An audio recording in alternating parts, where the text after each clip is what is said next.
দর্শক আসসালামু আলাইকুম। দর্শক, আপনারা ইতিমধ্যে অনেকগুলো জরিপ দেখেছেন আমার চ্যানেলে। পিনাকি ভট্টাচার্যর জরিপ দেখেছেন, কনক সারোয়ার, মাসুম মাহবুব, এছাড়াও আরো বেশ কয়েকজনের জরিপ দেখেছেন। সেই জরিপগুলোতে কি ফলাফল উঠে এসেছে সেই ব্যাপারটা আপনারা দেখেছেন।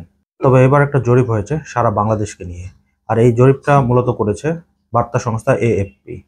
এএফপির এই জরিপে মূলত কি কি বিষয়ে উঠে এসেছে সেই ব্যাপারটাই আপনাদের সামনে তুলে ধরছি। তার সংস্থা এএফপি এই জরিপটা চালিয়েছে মূলত বাংলাদেশের মানুষ এই মুহূর্তে আওয়ামী লীগকে নির্বাচনে চাচ্ছেন কিনা, সারা বাংলাদেশে যতগুলো রাজনৈতিক দল আছে তাদের কোন রাজনৈতিক দলকে কারা চাচ্ছেন, কোন বিভাগে কোন দল এগিয়ে রয়েছে, এছাড়াও কত পার্সেন্ট ভোটার কবে নির্বাচন চাচ্ছেন, এই ব্যাপারগুলো এএফপির এই প্রতিবেদনে উঠে এসেছে। আমরা বিগত সময় দেখেছি যে অনলাইনে যারা জরিপ করেছিল সেই জরিপগুলোতে জামাতি ইসলাম সব থেকে বেশি এগিয়েছিল, তারপরে এগিয়েছিল আওয়ামী লীগ, তারপরে এগিয়েছিল হচ্ছে বিএনপি, এরপরে ছিল ছাত্র সমন্বয়কদের যে দলটা ছিল হওয়ার কথা ছিল তারা। তবে এই জরিপটা অনেক অথেন্টিক একটা জরিপ, যে জরিপের মাধ্যমে বাংলাদেশের মানুষ সামনে নির্বাচনে কাকে চাচ্ছে সেই ব্যাপারটা স্পষ্টভাবে উঠে এসেছে। প্রথমে যেটা শেয়ার করছি, সেখানে বলা হয়েছে আগামী নির্বাচনে আওয়ামী লীগকে অনুমোদন দেওয়া উচিত হবে কি হবে না। তারা এখানে তিনটি অপশন রেখেছে: হ্যাঁ, না এবং মন্তব্য করতে পারছি না। দুঃখজনক হলেও সত্যি যে 73% মানুষ চাচ্ছে না যে সামনের নির্বাচনে আওয়ামী লীগ অংশগ্রহণ করুক।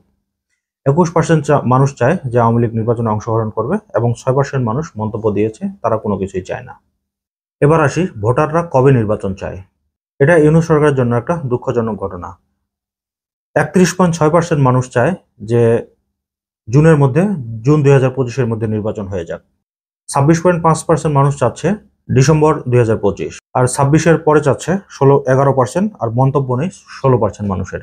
এবার আসি বিভাগীয় শহরগুলোতে কোন দল এগিয়ে রয়েছে।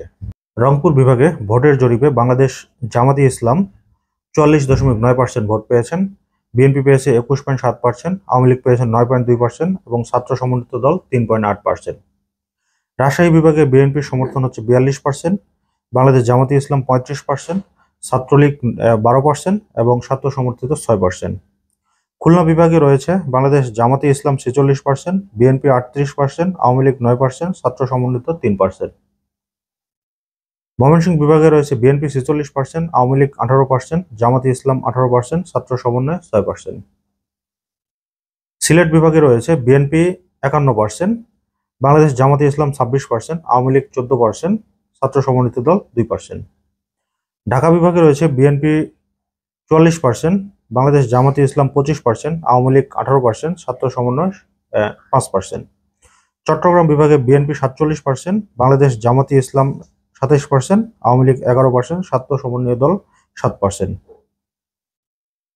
বরিশাল বিভাগে বিএনপি 39%, আওয়ামী লীগ 24%, বাংলাদেশ জামাতি ইসলাম 22%, ইসলামী আন্দোলন 6.2%। এই হচ্ছে 8টি বিভাগের ফলাফল। এই 8টি বিভাগের মধ্যে 6টি বিভাগে এগিয়ে রয়েছে বিএনপি, 2টি বিভাগে এগিয়ে রয়েছে জামাত, যে দুটো বিভাগ হচ্ছে রংপুর এবং খুলনা। সর্বশেষ এবার আসি, এবার ভোট হলে আপনি কাকে ভোট দিবেন। তারা এখানে বাংলাদেশের প্রায় সব রাজনৈতিক দলকেই রেখেছেন। প্রথমে রেখেছে বিএনপি, জামাতি ইসলাম, আওয়ামী লীগ, ছাত্রদের নতুন রাজনৈতিক দল, ইসলামী আন্দোলন, জাতীয় পার্টি, গণ অধিকার পরিষদ, গণসংহতি আন্দোলন এবং অন্যান্য। তো এই জরিপে যেই ফলাফলটা উঠে এসেছে, বিএনপিকে সমর্থন করে 41.7% মানুষ, জামাতি ইসলামকে 31.6%, আওয়ামী লীগ 13.9%, ছাত্রদের নতুন রাজনৈতিক দল 5.1%, ইসলামী আন্দোলন 2.6%, জাতীয় পার্টি 1%, গণ অধিকার পরিষদ 0.5%, গণসংহতি 0.2% এবং অন্যান্য 3.3%।